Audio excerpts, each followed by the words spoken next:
Aujourd'hui, j'ai retrouvé un ordinateur, mais c'est encore le dawa parce que maintenant, je suis en retard. Et donc, il y a plein de choses à faire, et en plus, il faut que je tourne en avance. On y va.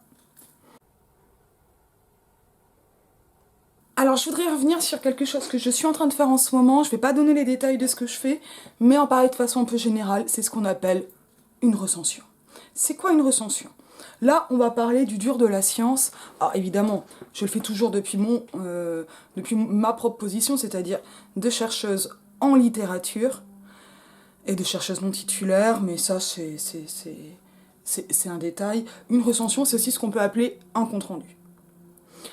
Donc, régulièrement, soit on peut demander à faire le compte-rendu d'un ouvrage. En général, ça nous permet de recevoir gratuitement l'ouvrage, ce qui est quand même pas mal quand on est doctorant et qu'on n'a pas ou peu de sous, plus souvent. Soit on est directement sollicité pour faire cette recension, et ça va évidemment dépendre de nos spécialités. Alors, on recense pas tout et n'importe quoi, ça a du sens parce que c'est de la science. Et donc en fait là, en parlant recension, on va parler de ce que ça veut dire écrire et faire de la science. Alors, je le redis, là moi je parle des us et coutumes de la recherche littéraire. Ça s'imbrique dans une épistémologie, c'est-à-dire une philosophie de la connaissance et de la fabrication de la connaissance et des savoirs qui est bien plus vaste, et c'est aussi ça que je voudrais rappeler. Alors c'est vachement pratique les recensions parce que ça permet... alors déjà, à quoi ça sert une recension? Pourquoi on fait des comptes rendus? Voilà. Et donc, ensuite, qui va les faire? Comment? Pourquoi? Comment ça se passe? En vrai, la recension, ça fait partie, parfois compte rendu, parfois recension, et en général, on le reconnaît parce que le titre de la recension, c'est le titre de l'ouvrage, ou parfois ce sont des événements, mais ce sont souvent des ouvrages, en tout cas chez nous, qui est recensé, dont on fait le compte rendu. Donc on est sur quelque chose d'un peu étrange, parce que on va évidemment être auteur ou autrice du papier, mais évidemment qu'on n'est pas auteur ou autrice de l'ouvrage, on a un autre rôle. En fait, j'en ai déjà parlé ici, mais il est bon de le rappeler, puis vous pouvez le savoir par ailleurs, il y a... la science, c'est pas un truc qui tombe du ciel. La science, ce sont... globalement, ça va être un ensemble de savoirs, mais par savoir, il faut aussi entendre des savoirs méthodologiques, qui peuvent entrer en conflit les uns avec les autres, mais qui vont reposer sur un certain nombre de points communs, qui sont donc des valeurs, des démarches, des méthodologies, et parfois donc des savoirs, donc là, savoir dans le sens information, des théories par exemple. Et la science, l'activité scientifique, c'est l'activité productrice de ces savoirs, qui dans le monde actuel, tel qu'il est, c'est pas parfait, du tout, du tout. Et ça, on pourra en reparler, notamment avec la question donc, des théories du point de vue, qui est extrêmement intéressante quand on parle d'épistémologie, et en fait, à qui sont, parce qu'il y en a plusieurs. Mais surtout, ce qui est vraiment important d'avoir en tête, c'est que la science, ça va se faire en communauté. C'est pas un truc de hippie, mais ça peut être très bien les communautés hippies, hein, c'est pas le problème, mais ça veut dire que ça fonctionne avec une démarche collective. Et ça, c'est vraiment le premier point. Alors, on se rappelle, j'ai déjà évoqué ici, je ne sais plus où, peut-être dans la recension justement d'Emily H. Wicklame, je sais même plus où le bouquin. Ouh, je crois qu'il est chez le petit Mathieu. J'aurais dû lui demander la dernière fois, ça veut dire qu'il est perdu. Le petit Mathieu, bien sûr. Il reste En gros, donc pour produire un savoir, dans le monde actuel, la science, c'est ce qui va produire les savoirs les plus fiables. Mais les plus fiables ne veut pas dire qu'on atteint ce qu'on appellerait la vérité, une vérité absolue. Ça, elle n'est pas atteignable aujourd'hui de façon sérieuse. En revanche, c'est comme une asymptote. On va s'en approcher, et le but c'est de s'en approcher toujours plus, avec par moments des remises en question parfois radicales de pans du savoir, de domaines, de champs ou d'une méthodologie, pour le dire en gros. Et donc la science, mais en fait il ne faut pas utiliser les majuscules, parce que la majuscule c'est quelque chose qui va substantialiser, et on se rappelle avec notamment Marx que les concepts n'existent pas, ils ne sont que la traduction idéologique de rapports matériels. Alors, ça pour dire, la science, elle peut servir des discours dominants, des idéologies dominantes, mais elle a pour vocation, et je me méfie aussi de la vocation, de s'en extraire. Donc ça fait que c'est quelque chose qui va souvent être conflictuel, mais qui est surtout soumis à des habitudes, à des pratiques qui vont attester plus de fiabilité que ce que sont les opinions, les superstitions, les croyances ou la foi, qui ne sont pas de l'ordre de la rationalité, c'est-à-dire soumis à la démarche rationnelle scientifique. Ce sont d'autres modes de savoir. Est-ce qu'ils sont tous équivalents? Moi, je pense pas. Pour moi, ça, c'est du relativisme. Est-ce qu'ils sont tous à jeter sauf la science? Bah, je pense pas non plus. Et là, je renvoie encore à la vidéo sur Reclaim, qui aborde ces questions-là de façon un peu plus frontale, pour ce qui va être de l'histoire des sorcières, notamment, qui a fait discuter pas mal sur Twitter ces derniers jours. Mais moi, je n'ai pas remis ma vidéo, là. Moi, je préfère rester dans mon petit trou. Qu'est-ce qui se passe à partir de ça? Quelles sont ces démarches? L'une, ça va être la principale, ça va être la production textuelle qui vont présenter ces savoirs.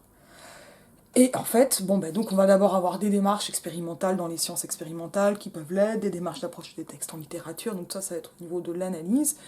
Mais il y a un moment, il faut livrer les résultats à la communauté scientifique, parce qu'un savoir que vous avez tout seul chez vous, ça ne vous sert pas à grand chose.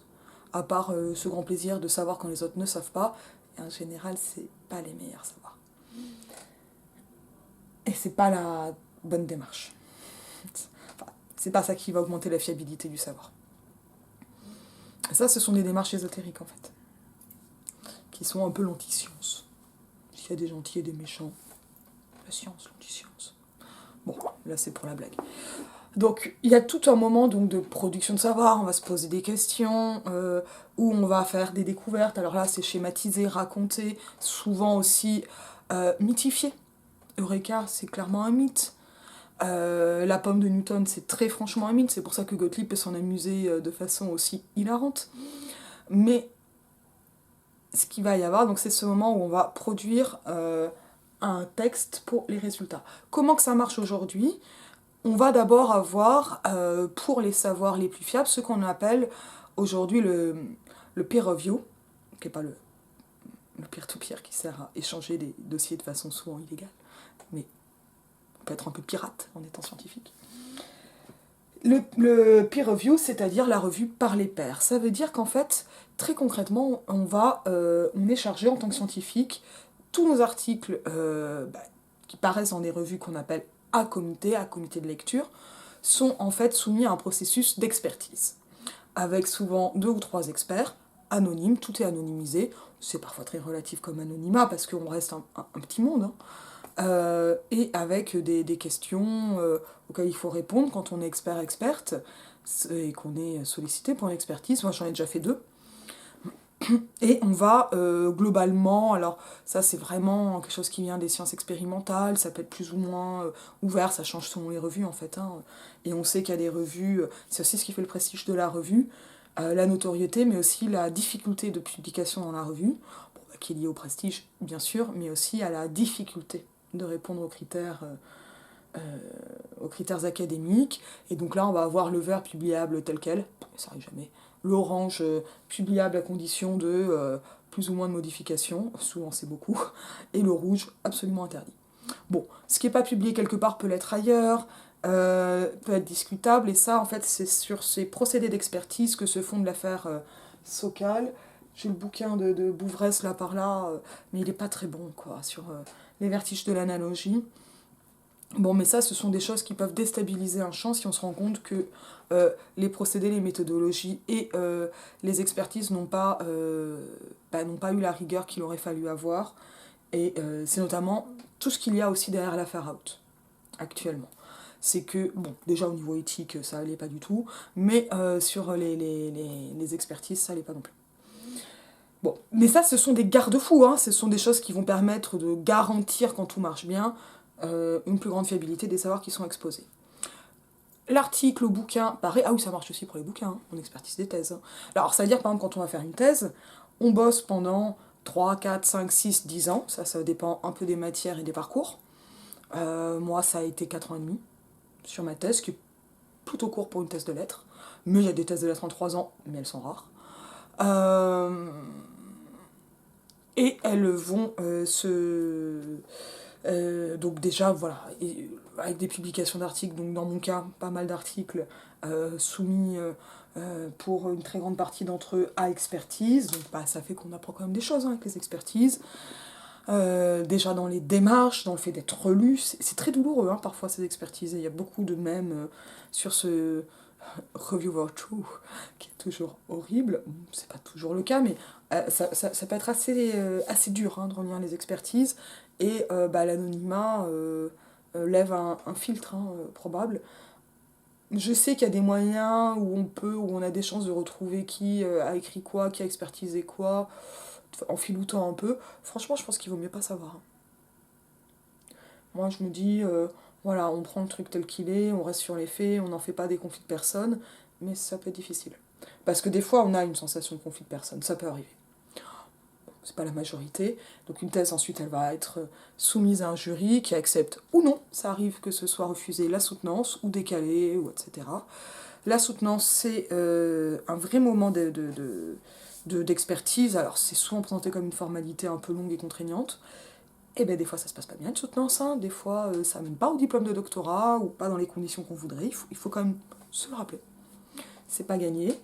Et après cela, bon, ben, il y a la recherche des prix de thèse, etc. Ça, c'est un petit bonus, mais évidemment, tout le monde le fait pas et tout le monde n'en a pas.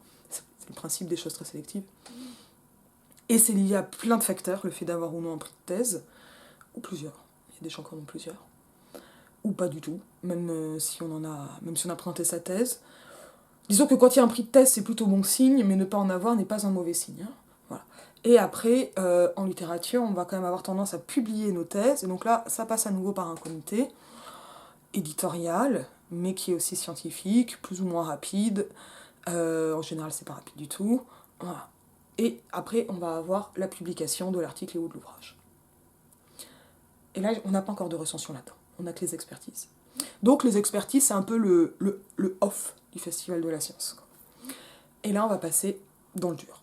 Parce que c'est publié, donc tout le monde peut en discuter. Et là, bah, en fait, il y a des façons de discuter des choses, il y a des process. Bon, voilà, on peut aller discuter avec quelqu'un qui a présenté son ouvrage dans un colloque, une conférence. On est vraiment dédié aux ouvrages, c'est pas trop colloque, mais ça peut arriver qu'on discute d'un ouvrage en colloque, d'un ouvrage même récent. Mais ça, c'est moi, de ce que j'ai remarqué, c'est plutôt des moments où les gens, apprennent des choses sur l'ouvrage plutôt que ne viennent le discuter en direct. Mais c'est pas une règle absolue. Et il va y avoir donc ces moments donc de compte rendu ou de recension, c'est-à-dire, c'est pas des expertises puisque ça ne va pas remettre en question la publication, on retire pas le bouquin des étagères, en gros, mais on va l'évaluer.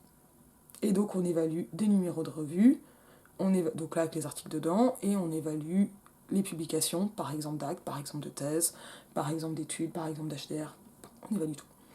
Cette évaluation, elle ne sert pas à dire publication ou pas, elle va servir à pas mal de choses et elle joue un rôle assez essentiel.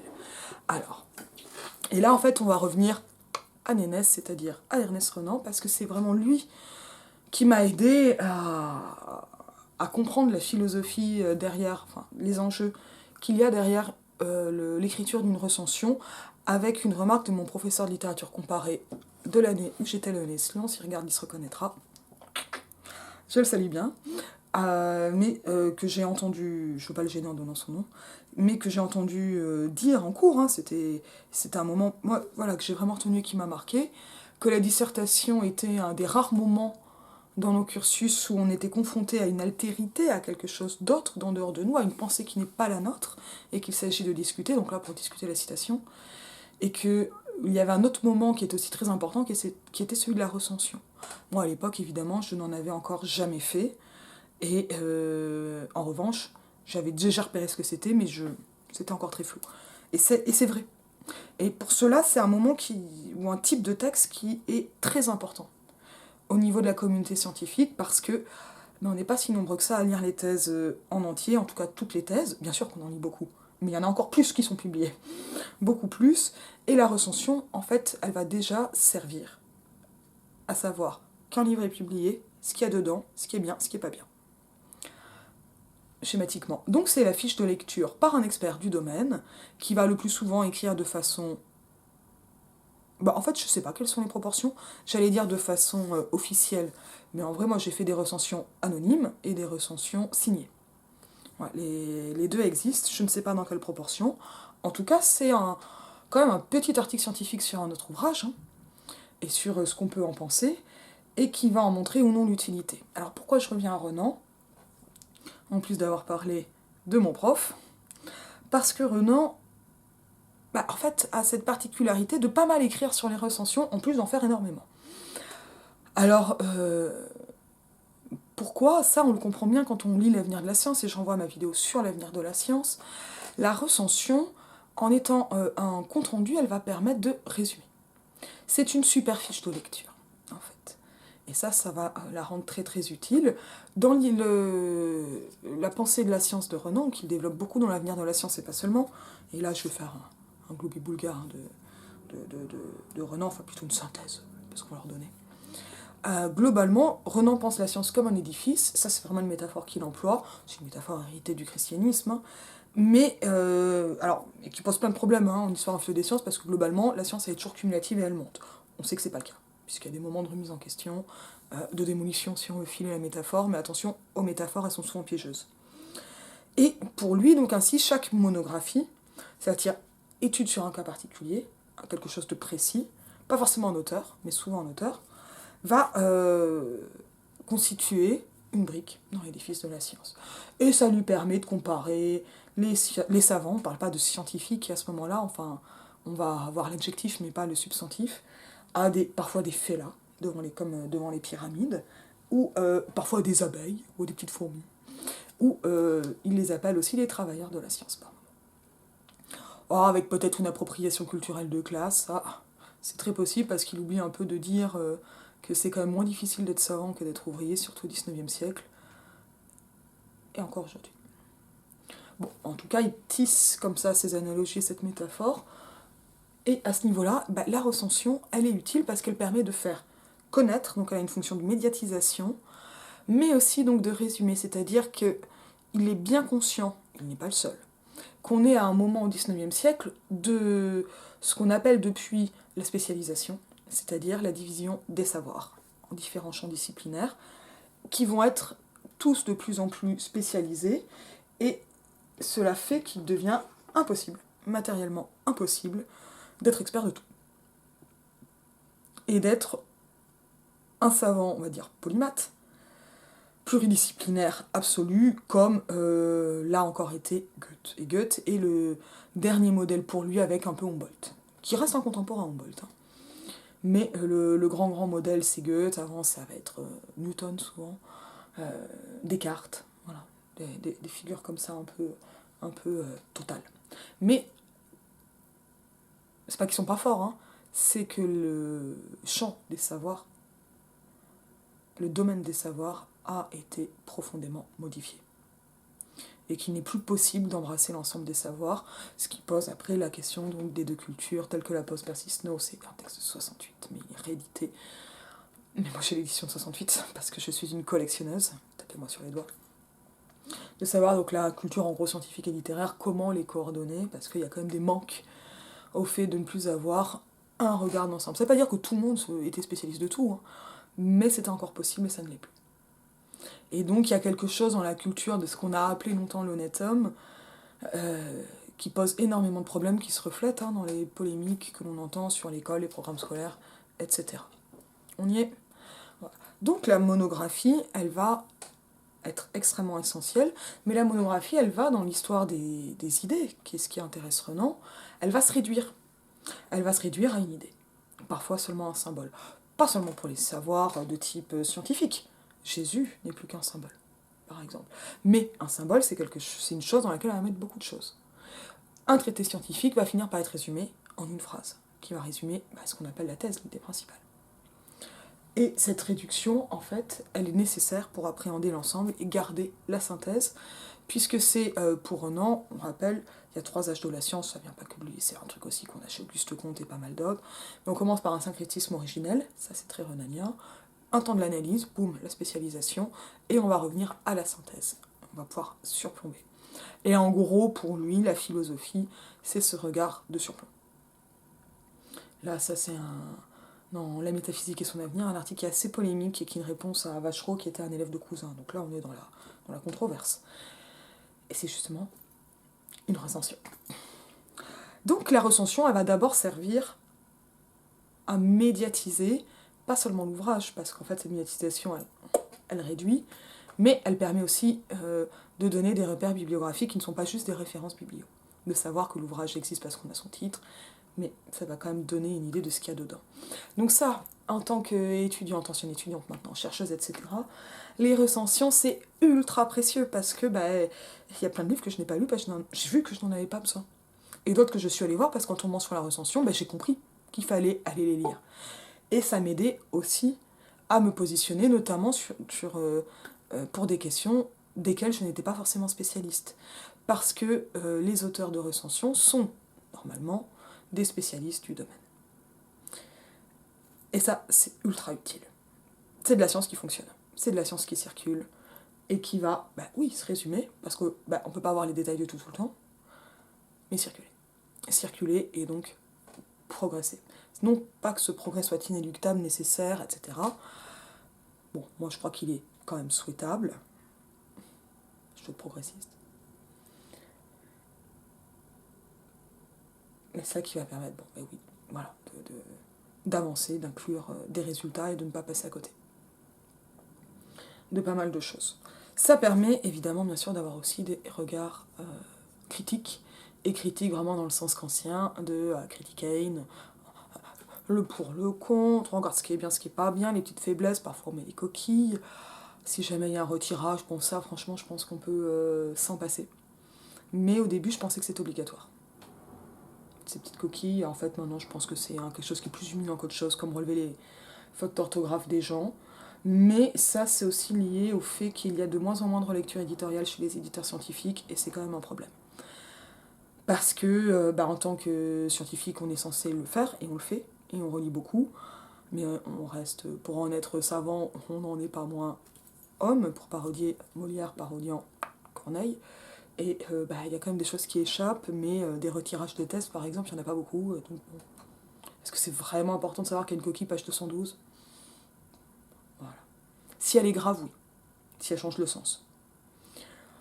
Si c'est parce qu'il manque une virgule, voilà, on y est. Donc, et là, en fait, ça nous donne déjà quelques points sur la fonction de la recension que Renan a beaucoup et théorisé et pratiqué, et qui me sert de modèle quand moi je fais des recensions, même si je ne fais pas des recensions renaniennes, avec l'ampleur que Renan donne aux siennes, évidemment, parce que déjà c'est aussi un trait d'époque. Ce serait un peu anachronique aujourd'hui. Alors, l'idée c'est que ce soit utile, et que ça puisse servir à d'autres. Donc, on a quelque chose de l'ordre d'une très grosse fiche de lecture. Alors, très grosse, non, une recension, ça fait 1, 2, 3 pages. Mais non, pour que ce soit utile, il faut que ce soit court. Par contre, c'est dense. Et c'est rédigé, bien sûr.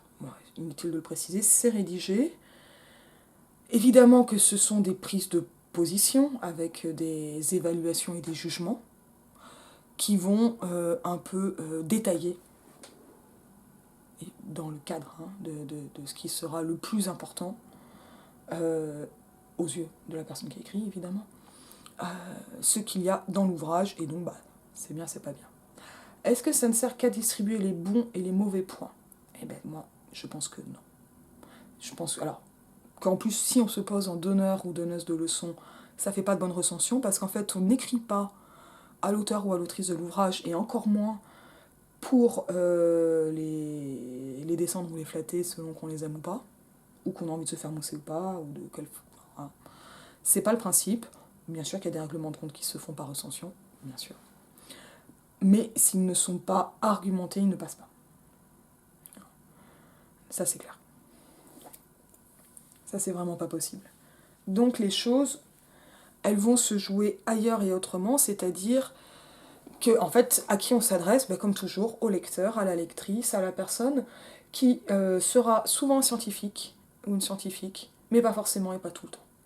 Parce qu'un des avantages, c'est que pour les non-académiques, les gens qui n'appartiennent pas au monde académique, les recensions, elles sont souvent en accès libre en ligne, et ça a encore changé des choses, notamment par rapport à Renan, ce qui fait que à peu près tout le monde peut lire une recension dans une revue. Souvent, c'est il y a que ça qui est en ligne, par exemple, quand elles sont encore sous embargo, avant publication ouverte. Elles sont rares, les revues qui sont qu'en papier. Elles existent. Et elles permettent quand même d'avoir une idée de ce qui se fait, de ce qui se pratique et des évaluations. Elles peuvent aider aux méta-analyses, mais ça en littérature c'est quand même plus rare qu'en biologie par exemple, en médecine, même psychologie. Je vois pas trop d'exemples de méta-analyse là, tout de suite comme ça. Mais je suis sûre qu'il y a moyen d'imaginer ce genre de choses et que mon ignorance se révèle. Mais en tout cas, déjà, voilà, si on se dit, on n'est pas le directeur de thèse ou la directrice de thèse, on n'est pas en train de faire des leçons, c'est déjà publié, et donc il faut que ça serve à d'autres qu'à l'auteur ou l'autrice, qui va le lire, le texte, bien sûr. Ça change énormément la perspective. Et cette utilité, chez Renan, elle va se faire avec une contextualisation que je qualifierais de panoramique, de très vaste. Parce que, alors, on a énormément de textes de Renan qui sont en fait des recensions d'éditions savantes de textes littéraires, par exemple. Et souvent rares, orientaux, etc. Et ça, ce sont des textes qui paraissent, pour une bonne part, dans la revue des Deux Mondes, donc dans une revue qui est généraliste bon niveau, au XIXe siècle. Tout ça a changé. Et même très bon niveau. Donc, on a des savants parlent de parutions savantes à un grand public. Et en même temps, on a un trait qui est très renanien, en fait, qui va être cette contextualisation dans un très vaste panorama, qui va être historique sur l'époque du bouquin, mais aussi de l'ordre de l'histoire des idées, jusqu'à l'époque contemporaine, évidemment, de Renan. Parce que Renan, il inscrit ses recensions toujours dans cette philosophie de la science qui bâtit l'édifice de la science. Ça n'empêche pas de faire des controverses, c'est ce qui se passe avec la métaphysique et son avenir, cet article qui est très polémique, mais dont la polémique, elle est un peu en loose dé, quoi. Faut vraiment connaître les débats de l'époque pour bien ressentir ce qu'avait ce que ce texte, en quoi ce texte peut constituer un affront, notamment à Victor Cousin, par la bande, c'est-à-dire par son élève Vachereau. Et qui en fait démonte complètement le bouquin, mais alors c'est pas pour les coquilles, on s'en fiche des coquilles. C'est vraiment sur qu'est-ce qu'on fait, c'est quoi la science, c'est quoi la philo, c'est quoi la métaphysique, à quoi ça sert, comment on avance. Et là, on a ce qu'on appelle la controverse scientifique pure et dure. Et bien sûr que ces recensions, elles en sont l'occasion. J'avais été très marquée il y a quelques années, et ça je pense que je vais la glisser en description, rappelez-le moi si je l'ai oublié, par la recension qu'avait faite Pierre Laforgue du tome de la Pléiade, alors moi je ne possède pas ce tome, sur les Misérables, et qui avait été ce qu'on appelle une recension sanglante, vraiment archi sanglante, dont le titre était Misérable, misérable, autant dire que la prise de position elle était nette, et elle permettait de poser énormément de questions. Alors, en mode pied dans le plat que dans la saucière, de façon quand même très très frontale, sur ce qu'est une édition de la Pléiade, ce qu'est une édition scientifique, comment faire une édition de Hugo. Et il y avait eu une seconde salve, un genre de second round, encore plus long. Alors je sais, c'était pas chez Romantisme, je crois que c'était chez la Société des Amis de Victor Hugo, quelque chose comme ça, de Guy Rosa, qui avait un ton nettement moins offensif. Non, là, c'était une recension extrêmement longue, ça faisait 15 pages, mais celle de Laforgue était déjà très longue. Et puis sur Fabula, donc très très visible, mais donc pour pointer donc des problèmes méthodologiques, donc là on va dire des problèmes d'hugolien, de spécialistes de Hugo, mais aussi énormément de questions sur l'édition de textes et de manuscrits et de la mise en place d'un appareil éditorial. Là, on est dans de la controverse très vive, où il y a eu, je pense, du règlement de compte aussi. Voilà. Mais elles existent, hein, les polémiques littéraires comme ça, et là, c'est des polémiques entre pays, enfin entre personnes vraiment installées. Elles peuvent être vraiment très très dures, mais vraiment très très dures. Ce qui est ensuite quand même pas mal lu par les gens. Bon, bien sûr, il y a le petit côté octogone qui sait qui va gagner, machin, etc. T'as vu ce qu'il lui a mis. Ça, c'est pas la noblesse de la science, mais enfin, c'est là aussi. La fameuse Schadenfreude, le plaisir de voir un peu de dommages faits. Mais Ah, je me souviens du moment où j'ai pu découvrir et lire Misérable, Misérable, donc la recension de Pierre Laforgue, euh, qui est très bien écrite. C'est aussi ce qui la rend si offensive. Elle m'a posé énormément de questions littéraires, méthodologiques, que je ne me posais pas du tout. En plus de m'apprendre plein de choses sur l'édition des manuscrits de Hugo, leur historique, etc. Où là, moi, je suis pas hugolienne, quoi. C'est vraiment pas ma spécialité. Donc, voilà. C'est ça, une controverse scientifique, ça peut être ça. Donc là, on est sur quelque chose qui est petit, l'apparition d'un Pléiade, ce qui est pas rien, hein, parce que les Pléiades sont médiatisées. Hein.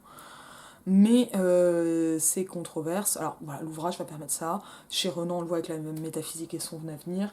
Là, les enjeux, ils sont très épistémologiques et même, je dirais, épistémopolitiques sur le rôle de la science et des sciences et leur dialogue entre l'idée de science et les sciences, on va dire, pratiques. On y est. Donc, une recension, ça va être utile. C'est pas mal de les croiser, mais tous les livres n'ont pas de recension. Hein. Et en tant que scientifique, mais pour ça, il ne faut pas forcément relever d'une institution. En fait, il faut respecter la démarche scientifique. Bon, c'est dur d'arriver à être publié si on ne relève pas d'une institution à quand même une marginalisation par l'appartenance ou non à l'institution. Mais on peut faire beaucoup d'activités scientifiques, il suffit d'être accepté. Hein. Voilà, et ça n'est. Voilà, et on ne peut pas tout faire sans attache institutionnelle, donc sans être attaché au moins symboliquement à un laboratoire, mais on peut faire pas mal de choses. Si on veut. Mais c'est normal de se faire jeter parce que c'est pas qu'une question de précaré, de chasse gardée ou de ce genre de choses, et je suis chez moi et t'es pas chez toi. C'est aussi que le rattachement institutionnel, il met en jeu des responsabilités, il joue aussi un rôle de labellisation, ça fait caution, quoi.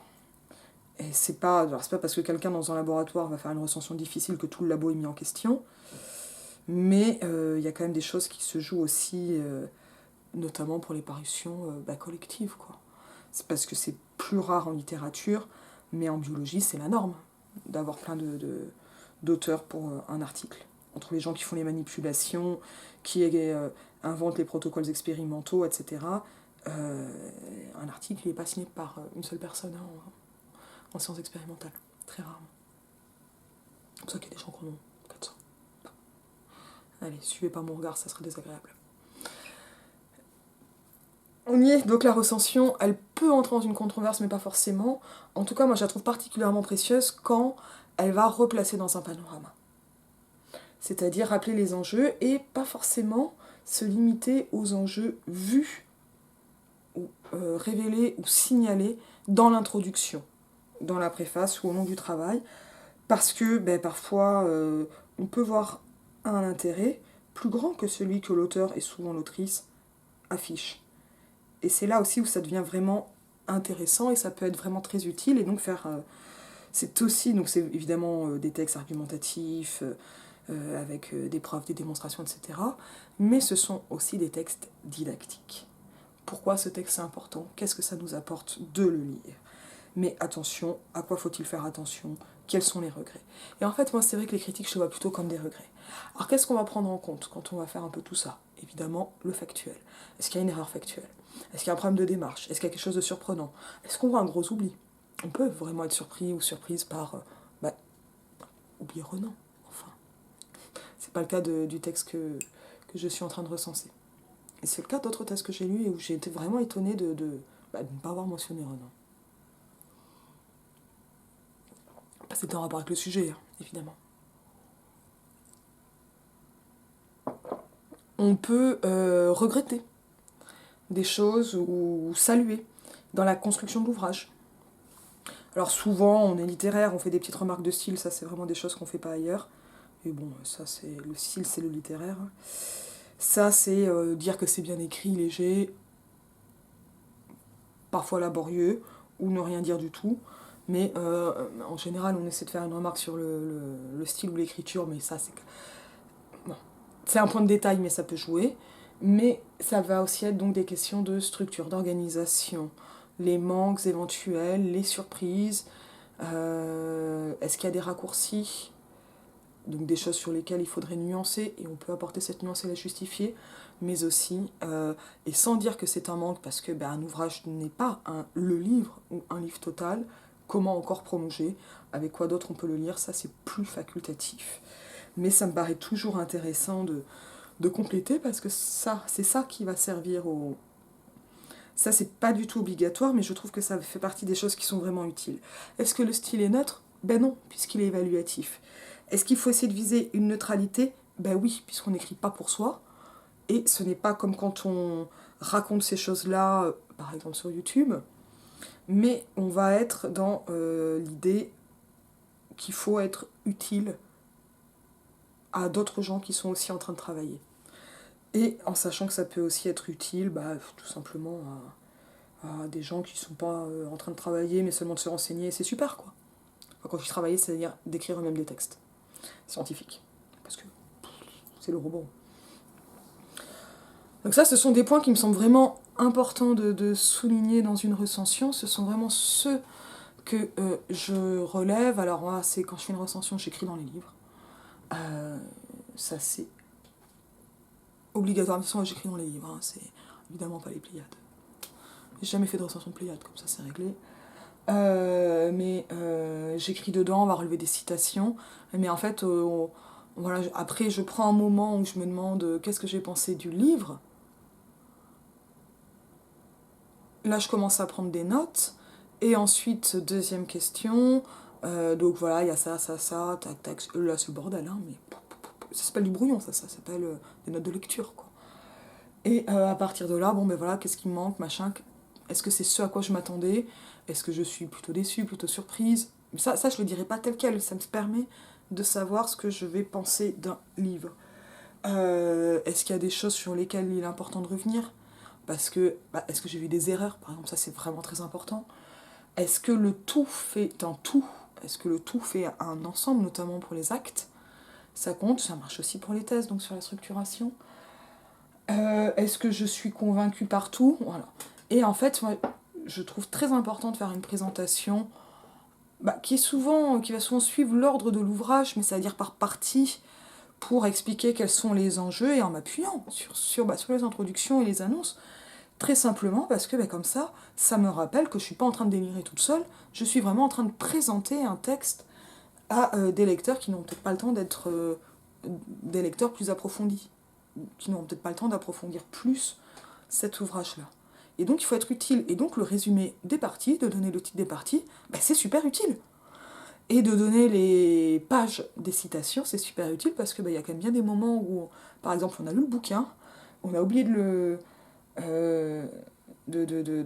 noter un truc, on se souvient de la citation, boum, il se trouve que dans une recension, il y a la citation par le numéro de page, on râle. Voilà. Et ces recensions, elles vont avoir un rôle historique très lointain, parce qu'elles vont parler de la réception à un moment, etc. Voilà. Et ça, c'est notamment le cas pour les recensions plus médiatiques, hein, des romans, des spectacles, ce genre de choses, et ça marche aussi pour la science. Voilà. Ah, dans ma thèse, j'ai analysé beaucoup de recensions de Renan, et même cette pratique de la recension qui est la réalisation, j'ai envie de dire, immédiate de son idéal scientifique, de son idéal de science. Est-ce que ça veut dire qu'on dit que les choses qui vont pas? Non. Et ça, c'est aussi une démarche éthique. C'est quand même rarissime qu'un bouquin scientifique soit publié et que tout soit nul. Et à l'inverse, c'est pas parce que le livre il est publié, et moi par exemple, je n'ai pas encore publié le livre, que je dois complètement m'écraser devant le génie éditorial. Non. Voilà. Mais est-ce que c'est facile d'être ni arrogant ni humble? Ben non. Mais donc c'est pour ça aussi que je vais la faire en plusieurs temps, en revenant régulièrement au texte principal. Et là, en fait, ce sont des choses que en fait, je pratique beaucoup aussi sur YouTube. Parce que quand je fais faire une explication de texte, je suis vraiment en mode prof de français, prof de littérature. Mais, et alors, ça c'est vraiment ce que j'avais fait dans la vidéo Weekly, c'est une recension très sillage Renan.